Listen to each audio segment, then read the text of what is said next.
Bonjour mes frères et mes sœurs, chers amis.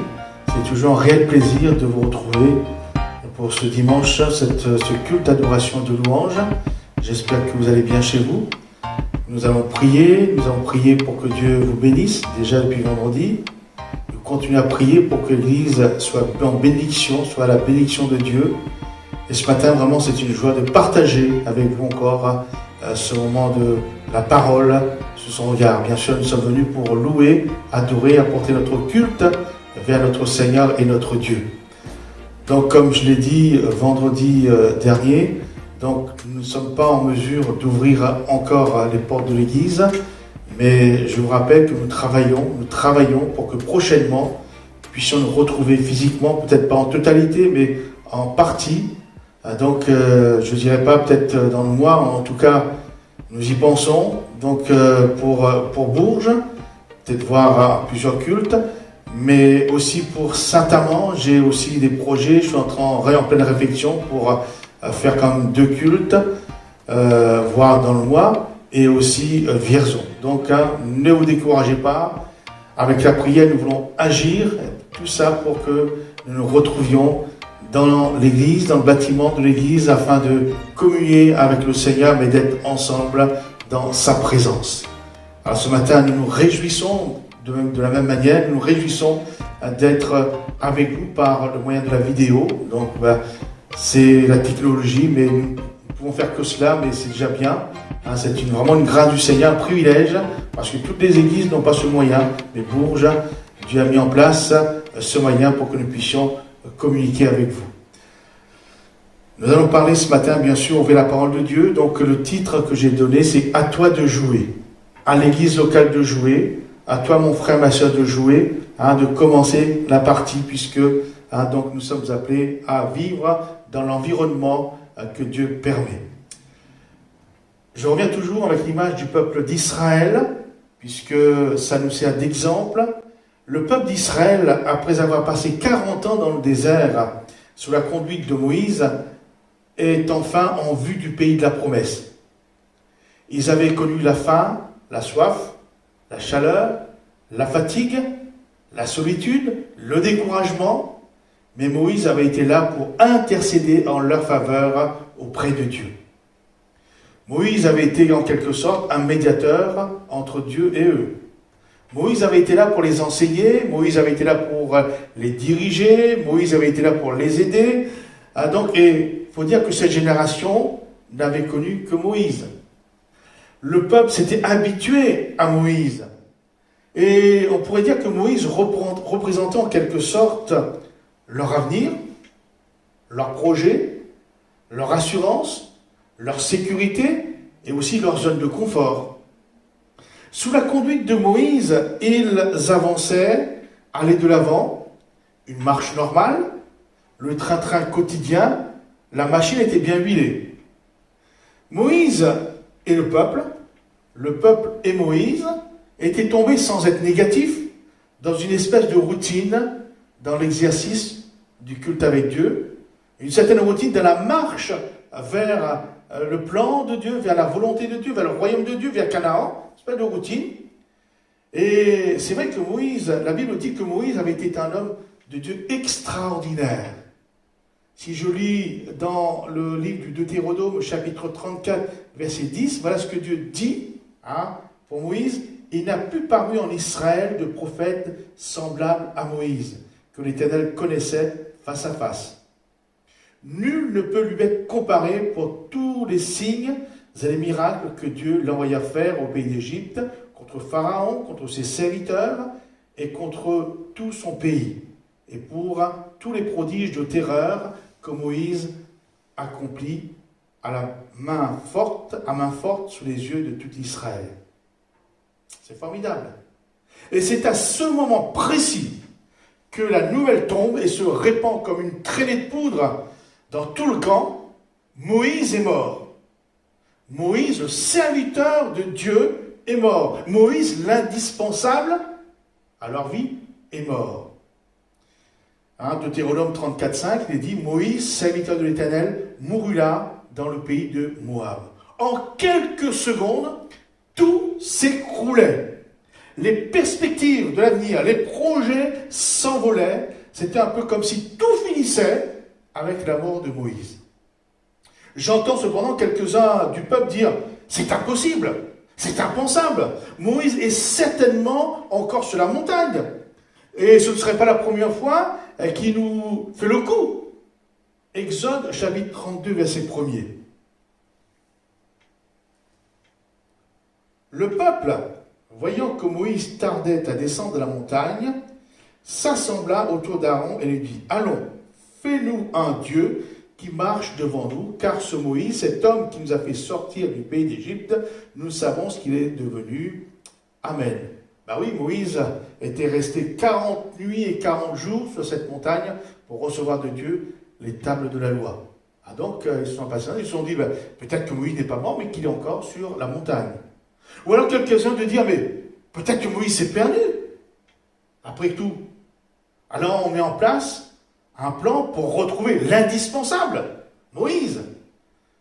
Un plan pour retrouver, nous on va dire aujourd'hui, on va mettre un plan, on va faire des réunions de prière, même on va faire un moment de jeûne, parce qu'on ne peut pas concevoir la vie sans Moïse. Vous voyez, c'est risible, mais quelque part, c'est pas la première fois que ça s'est arrivé dans la Bible. Parce que la Bible nous apprend qu'il y a eu aussi des fils des prophètes de Jéricho qui ont recherché le prophète Élie, qui avait été enlevé sous leurs yeux pendant 3 jours. Ils étaient incrédules. Ils ne croyaient pas que Dieu avait enlevé, que Élie était parti. Deuxième livre des Rois, chapitre 2, verset 15.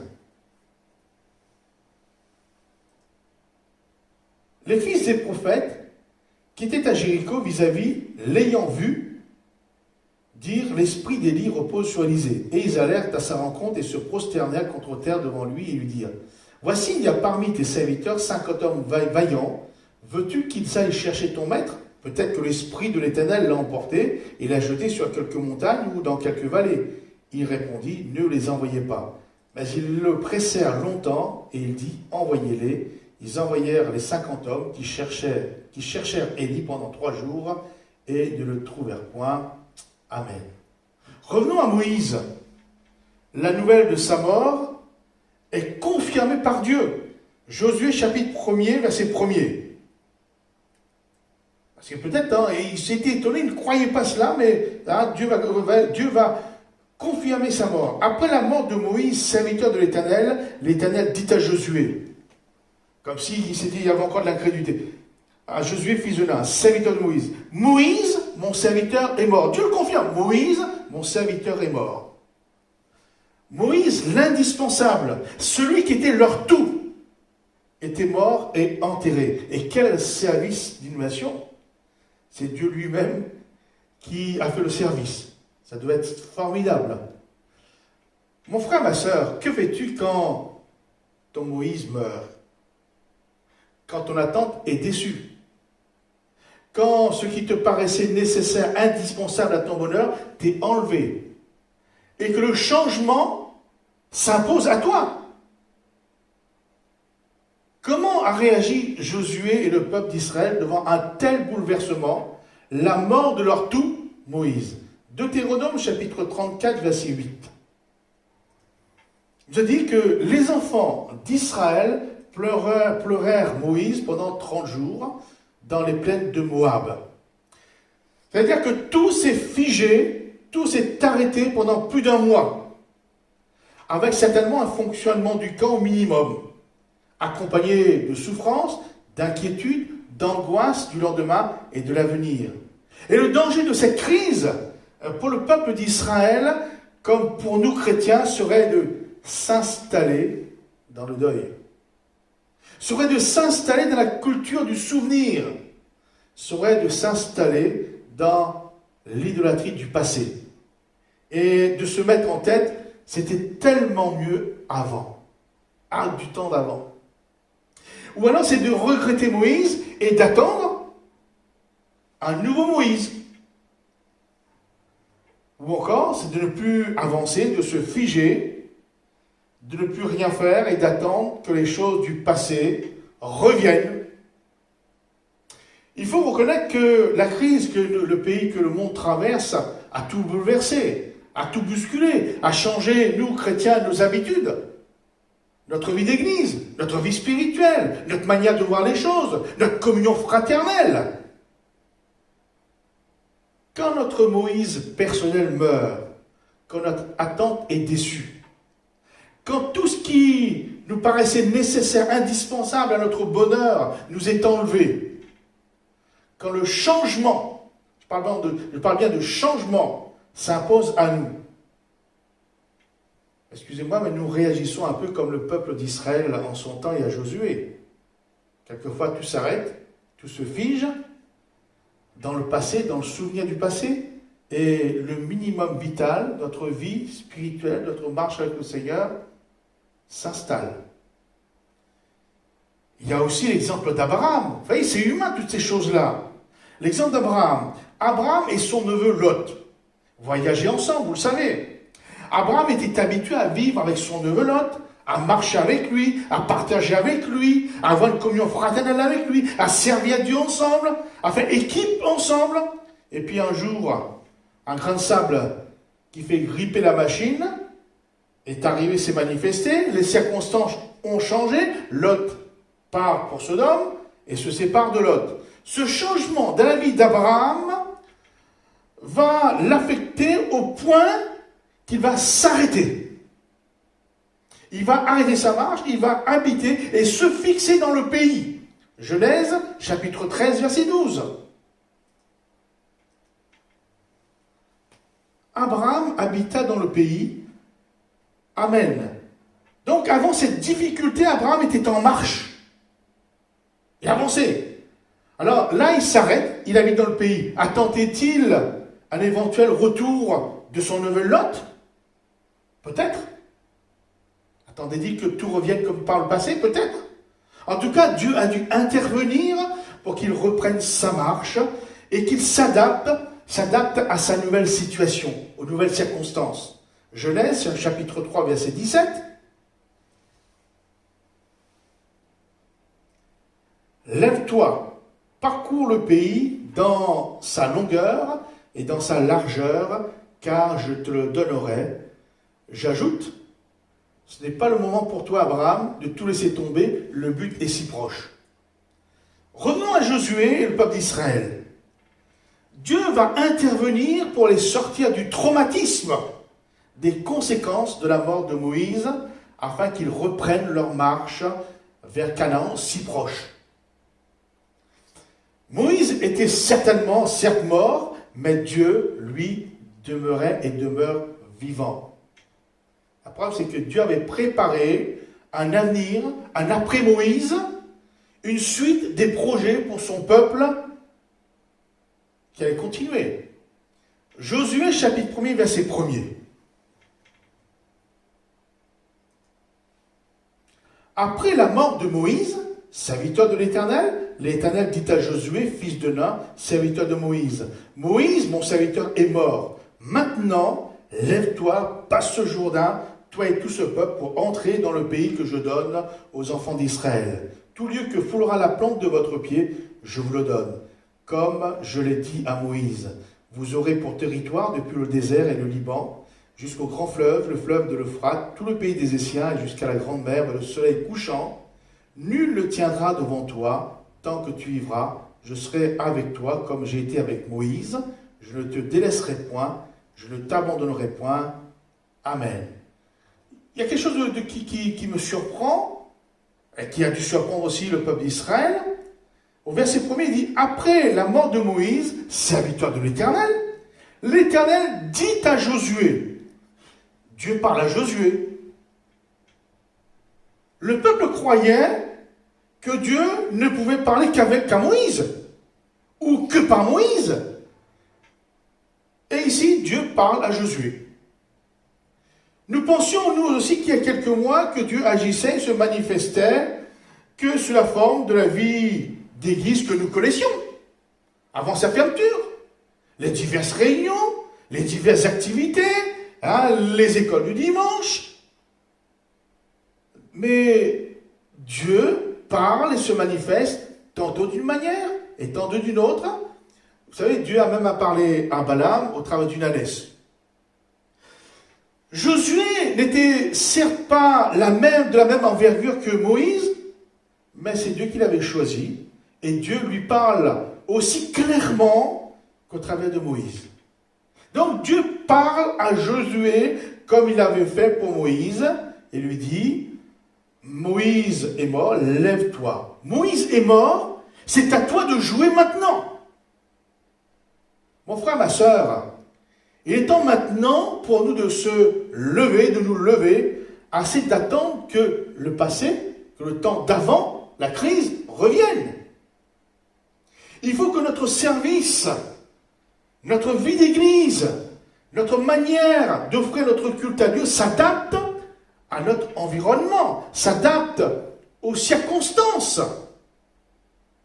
que nous vivons. Nous ne pouvons plus attendre que le passé revienne. Quelqu'un a dit qu'il y a eu un avant-coronavirus et il y aura un après-coronavirus. Ça veut dire que les choses ne seront plus les mêmes qu'auparavant. Notre manière d'offrir notre culte, notre service à Dieu, ça doit s'adapter à la vie d'aujourd'hui, aux circonstances que Dieu permet. C'est à nous, c'est à chacun, c'est à l'Église de se lever, quelles que soient les circonstances que nous vivons. Ne restons pas les bras croisés dans l'attente que ça revienne, que le passé revienne. Nous pouvons témoigner de vive voix à ceux qui nous entourent. Ça ne va pas changer, même si on a le masque, c'est possible. Nous pouvons témoigner en partageant les vidéos de la prédication. Nous pouvons aussi faire que notre site internet soit le plus visible pour les gens, pour notre population, en les visionnant en direct ou en s'abonnant. Nous pouvons continuer à intercéder, à jeûner chez nous. Nous pouvons continuer à soutenir financièrement l'Église, alors même que son fonctionnement ne sera plus le même peut-être qu'auparavant. Nous pouvons continuer à être unis avec l'Église de la communion fraternelle, même si la barrière physique demeure. Comme pour le peuple d'Israël et de Josué, il nous faut admettre une dernière fois que Moïse est mort, que le passé est passé. Il faut se lever, c'est à nous de jouer, c'est à toi de jouer maintenant, c'est à toi de prendre la place. Josué et le peuple d'Israël devaient se lever pour passer le Jourdain. Le Jourdain était la frontière naturelle qui séparait le peuple du pays de la promesse. Moïse était mort en deçà du Jourdain, donc le peuple s'était arrêté en deçà du Jourdain. Maintenant, il faut continuer la marche pour passer de l'autre côté. On peut dire que c'est une nouvelle manière de marcher, avec une nouvelle manière peut-être de fonctionner. Il faut s'adapter aux circonstances. C'est vrai qu'il faut passer le Jourdain non plus avec Moïse, mais avec Josué. Moïse avait conduit le peuple dans le désert, mais Josué était un guerrier, un homme de guerre, et il allait falloir combattre, s'habituer au combat pour s'emparer du royaume. Josué et le peuple d'Israël doivent se lever pour passer la frontière afin de monter dans leur héritage. Il ne faut pas oublier une chose essentielle, c'est que le but de notre cheminement spirituel avec Jésus, c'est en fin de compte de recevoir à la fin notre héritage et la couronne de vie.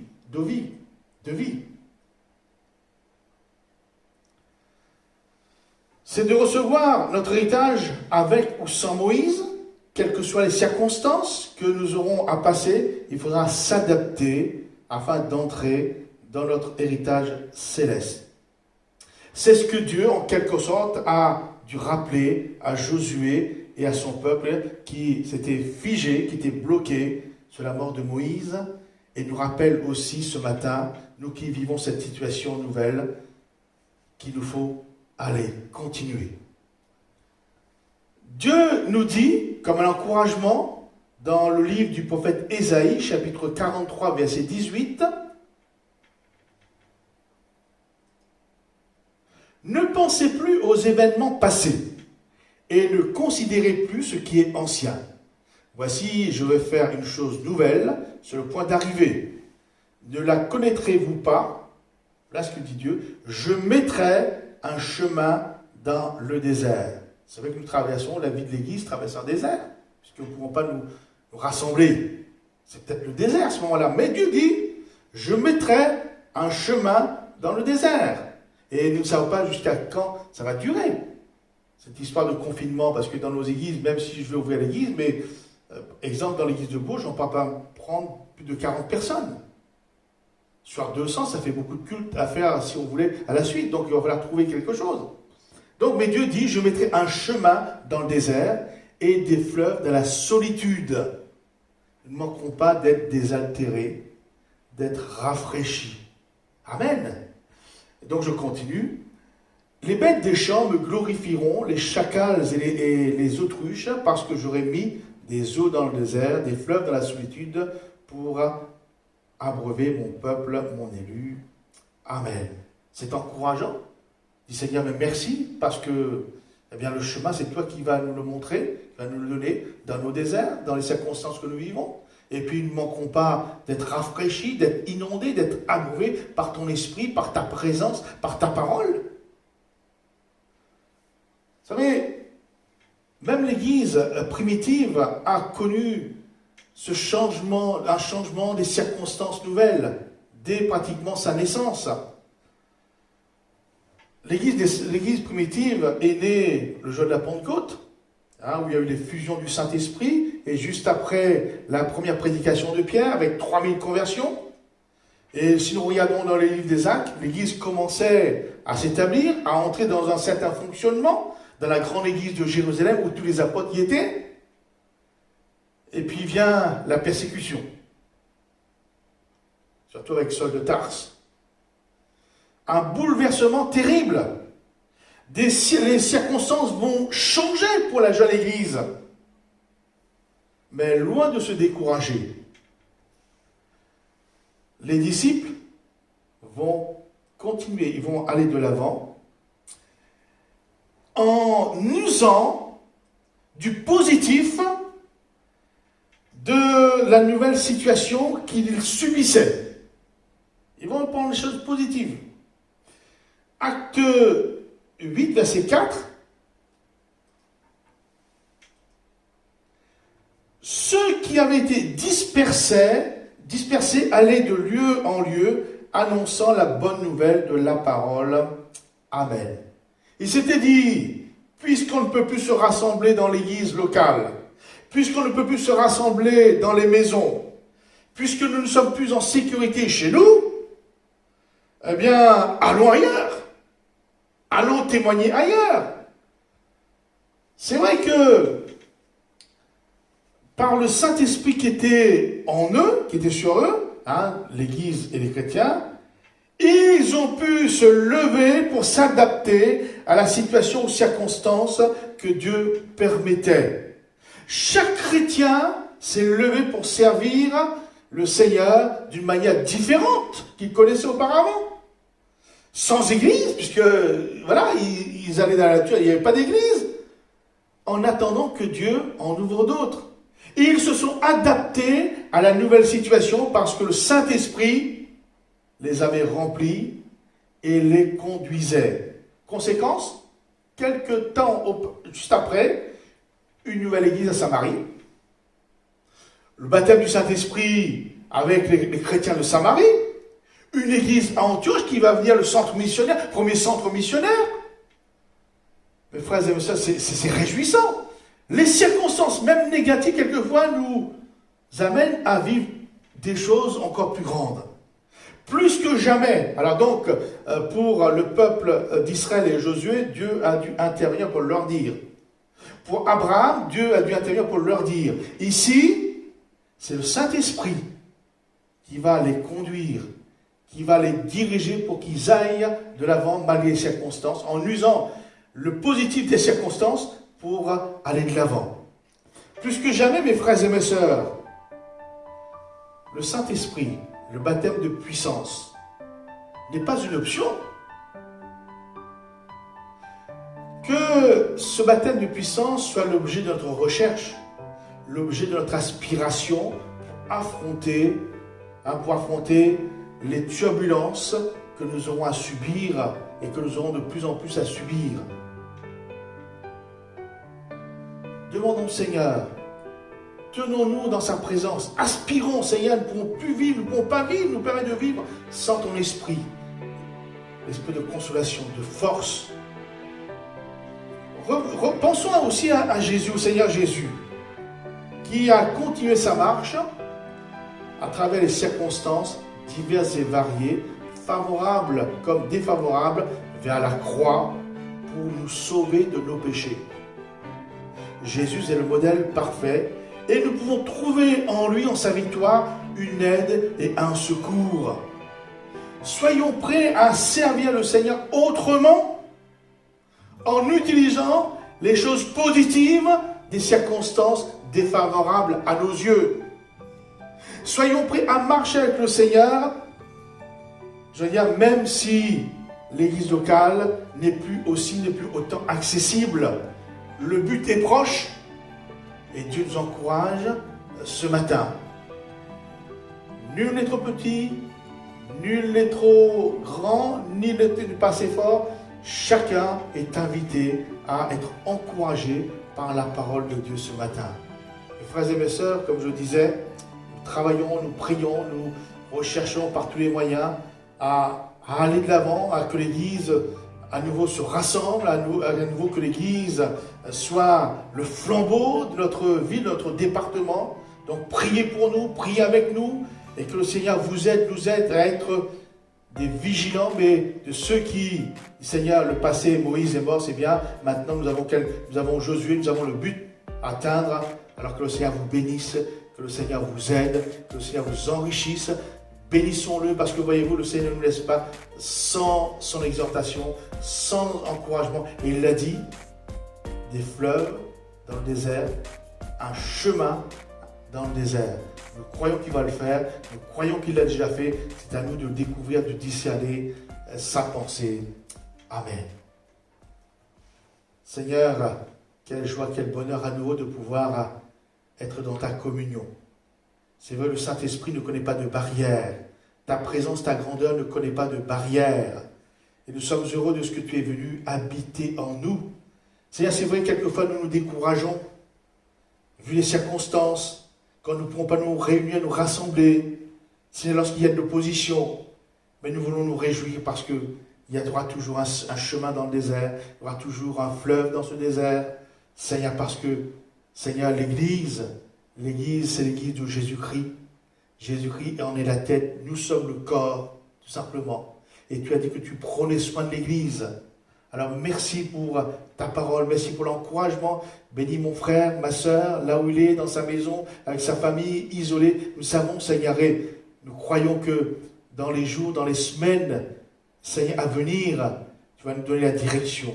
Tu vas bénir l'Église dans son ensemble, et nous pourrons briller comme un flambeau dans notre département. Seigneur, sois glorifié, sois loué. Amen. Merci mes frères et mes sœurs d'avoir été avec nous, de nous avoir écoutés, de vous être tenus dans la présence du Seigneur. Je crois que le Saint-Esprit agit encore aujourd'hui. Et merci de continuer, comme je l'ai dit, de prier pour que l'Église locale soit fortifiée, quelles que soient les circonstances. Merci de votre soutien financier. Donc nous nous réjouissons de votre fidélité. Dieu saura vous bénir aussi. Donc voilà, donc à prier pour que le Seigneur donne l'intelligence des temps, l'intelligence des moments, pour que nous sachions qu'est-ce qu'il y a à faire, le meilleur qu'il y a à faire, que ce soit pour Bourges, Vierzon, Saint-Amand. Nous sommes le peuple de Dieu qui voulons aller de l'avant. Je vous donne rendez-vous, bien sûr, le prochain rendez-vous c'est mardi soir, pour un encouragement écrit. Et bien sûr, vendredi soir et comme dimanche. Alors peut-être certainement, on verra dimanche si nous allons déjà commencer un peu de changement pour la vidéo de dimanche prochain. Donc vous verrez, je vous laisse la surprise. Si je vous dis qu'est-ce qu'on va faire, et puis si on n'arrive pas, mais on veut qu'il y ait un peu de changement donc dans l'église locale pour le culte dimanche prochain. Je vous laisse la surprise. Vous verrez, surtout essayer d'être avec nous en direct pour que notre site soit visible et que ce soit un témoignage pour les autres. Et bien sûr, donc, je vous dis, donc, pendant tout le mois, nous travaillons avec les frères, nous essayons de travailler pour que l'Église puisse ouvrir les portes, même si nous sommes que 40 par culte, mais nous allons voir. Surtout, je n'oublie pas non plus, je répète, ni Vierzon, ni Saint-Amand. Alors que le Seigneur vous bénisse en cette journée et vraiment aspirons à un renouvellement dans le baptême du Saint-Esprit. Amen.